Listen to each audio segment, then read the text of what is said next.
सकल जैन समाज के लिए अब विदेश जाना हुआ आसान। अब संभव है यूरोप और अन्य विदेशी यात्रा जैन भोजन के साथ। अप्रैल मई जून 2025 में एनएफटीटी वर्ल्ड ने ग्रुप टूर निकाले हैं। ग्रुप टूर की बुकिंग अभी से करावे। अधिक जानकारी के लिए संपर्क करें। 13 वर्षों से जैन समाज की युवा पीढ़ी में प्रतिष्ठित नाम पिंकेश शाह, भूपेंद्र जैन और महावीर जैन से। वह लड़का मेरे पास आया और मैंने कहा भैया मेरे पास तो कुछ है नहीं।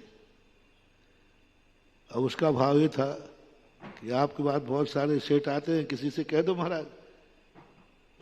तो मैंने भाई तुम्हें महाराज हमारी कौन सुनता है, आप इशारा कर दो। मैंने कहा भैया मैं याचना तो नहीं करूंगा, मैं अपने लिए नहीं मांगू तो तुम्हारे लिए कैसे मांगू, मैं तो नहीं कहूंगा, बस मैं आशीर्वाद दे सकता हूं कि तुम्हारी भावना सफल हो।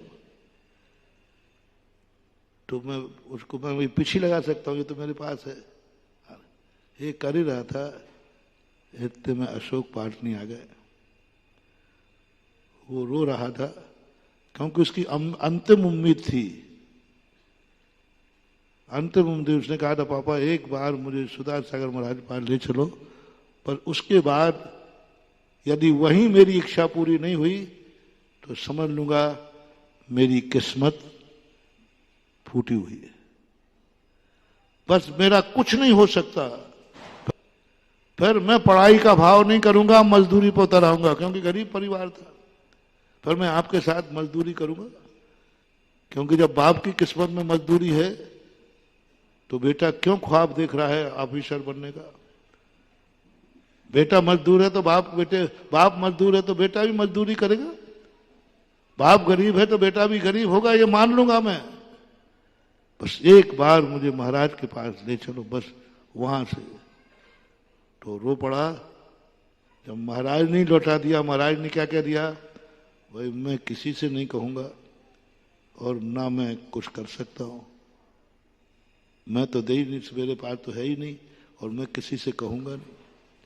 तो हताश हो गया कि अब यहां से भी मैं, और उसने मन बना लिया कि अब मैं पापा के साथ मजदूरी करना शुरू करूंगा, पढ़ाई खत्म।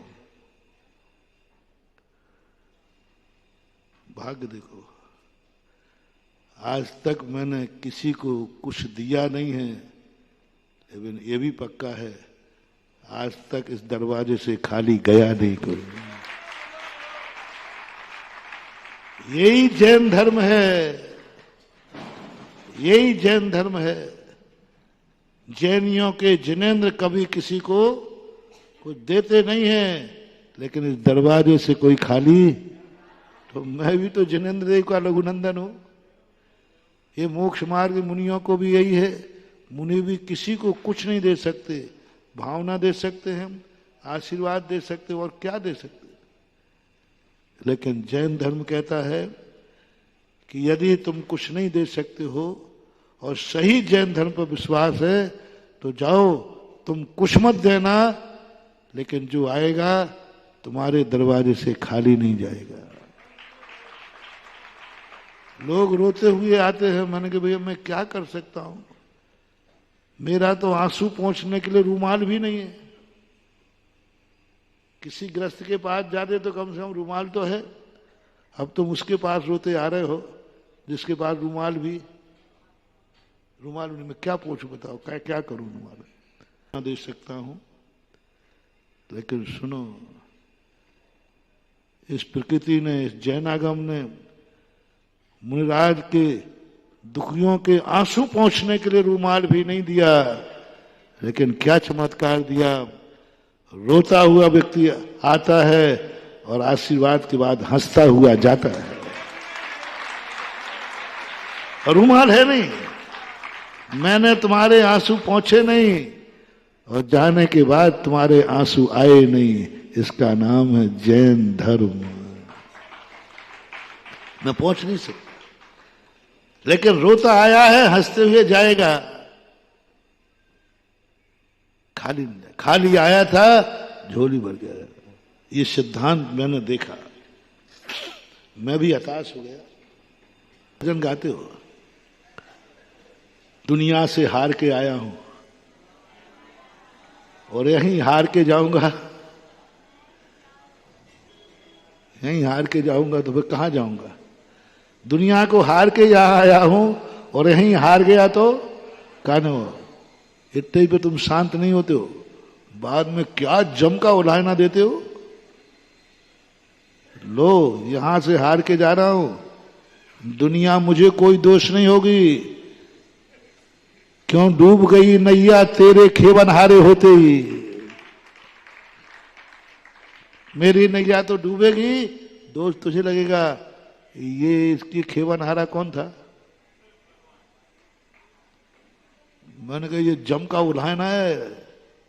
लो मैं हार के जा रहा हूं और कोई पूछेगा किस गुरु का भक्त है, किस भगवान को, तो मैं तो तेरा नाम लूंगा, लोग तुझे ही बदनाम करेगा। उनका भक्त होके हार गए, उनका भक्त होकर दुखी हो गया, तेरी बदनामी होगी, मुझे तो क्या, लो मैं जा रहा हूं। ये भाव मुझे भी महसूस हुआ। उसने कहा बस मेरी अंतिम इच्छा आपके दरवाजे तक आने की थी, बस अब मैं कहीं किसी दरवाजे नहीं जाऊंगा, अब मैं कभी पढ़ने का भाव नहीं करूंगा, बस मेरी अंतिम इच्छा। तो मैं भी एकदम स्तब्ध में आ गया। मैंने कि भगवान हमारे लिए कुछ नहीं देते, लेकिन दुखों के आंसू पहुंचने के लिए एक रुमाल की व्यवस्था तो कर देते, कम से कम इतना तो दे देते कि हम इसके जिंदगी बना सकें। इस दरवाजे मैं कर भी क्या सकता था, बिल्कुल अकेला बैठा था, उस समय कोई था भी नहीं। लेकिन जैसे मैं सोच रहा था और पीछे लगा ही रहा था, भाई तू जा, तेरी किस्मत तू जान, इतने में वहां से अशोक पाटनी आ गए। उसने देखा कि ये तो रो रहा है और उन्होंने पूछा क्या बात है बेटा, क्यों रो रहे हो, क्या बात है, महाराज के सामने रो रहे हो, महाराज जी क्या बात है। मैंने कि अब इसी से पूछो। ओहो, उन्होंने उसे गोदी में उठाया, बोले चिंता मत कर, तो गुरु के चरणों में मिला है, तू आज से मेरा बेटा है, पढ़ कितना पढ़ना है। जो मेरा बेटा गुरु के चरणों में मिला है और गुरु के चरणों में रोने वाला मेरा भाई है, क्योंकि एक बाप के बेटे भाई होते हैं, एक गुरु के भक्त भी भाई होते हैं। और तू मेरे लिए गुरु के चरण में मिला, पढ़, तुझे कितना पढ़ना है, जो पढ़ाई करेगा पैसे की कमी नहीं आएगी। आज वो बहुत बड़ा आदमी बन गया, करोड़ों रुपए का पैकेज। वो आया, बोले महाराज जी मैं पाटनी जी का मैं ब्याज के पैसा वापस करना चाहता हूं।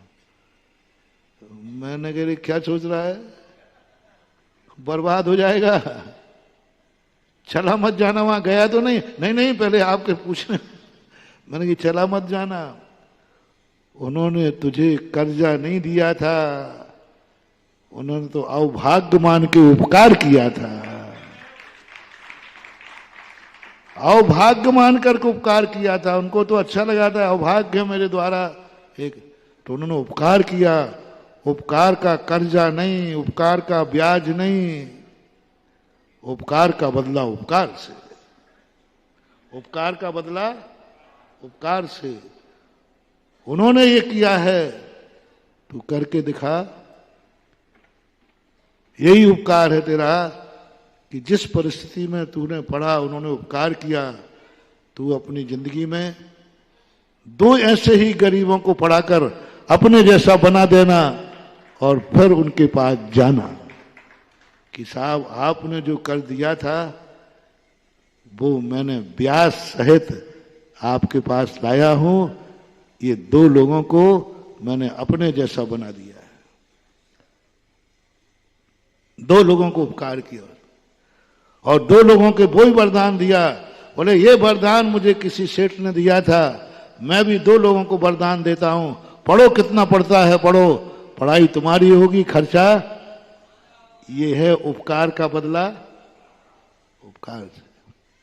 और जब बाद में जब ये कर लिया, तो बाद में जब मिलाया तो उनके मुझे गर्व है कि मैंने एक को पढ़ाया, जिसने मुझे जिसको मैंने पढ़ाया उसने दो को पढ़ाया। ज्ञान और उपकार एक पर करने के बाद ना जाने कितनों पर हो जाता है। उपकार, माँ बाप का उपकार चुकाना नहीं। तुम धन्य हुए हो तो उनको भी धन्य करो, और उनके धन्य करने की इच्छा एक ही है, उनके कहे बिना